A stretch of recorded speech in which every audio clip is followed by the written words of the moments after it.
Health officials have been saying repeatedly that new urgent care centres will reduce wait times in emergency departments in Newfoundland and Labrador.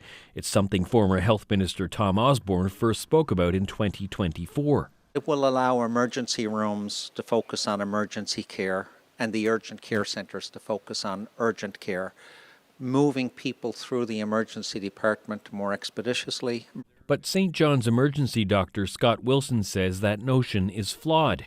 He says the problem isn't inside the emergency rooms, it's inside the hospitals. A shortage of beds available for new emergency patients, not patients looking for urgent care.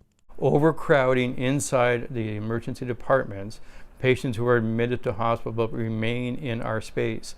That is the number 1, 2, and 3 reasons why people wait have long waits, 10, 12, 24-hour waits, unfortunately, in emergency rooms because of the overcrowding. So the overcrowding has to be addressed. The health authority's CEO agrees it's a serious problem. And he's dead right about that. The core problem in getting people through the emergency room is getting into a bed in the hospital. And if there's 100% occupancy, there's no bed. And as a consequence, the patient stays in the emergency room. Wilson, a member of the Canadian Association of Emergency Physicians, says it's a problem across the country and it's not new. Long wait times in emergency departments have been an issue for my entire career. The difference now, however, is that this is worse than it's ever been. Last week, Alberta's government ordered an inquiry after a man died while waiting in an emergency room at a hospital there. Wilson fears tragedies like that will someday happen in Newfoundland and Labrador, and he's calling on authorities to find solutions.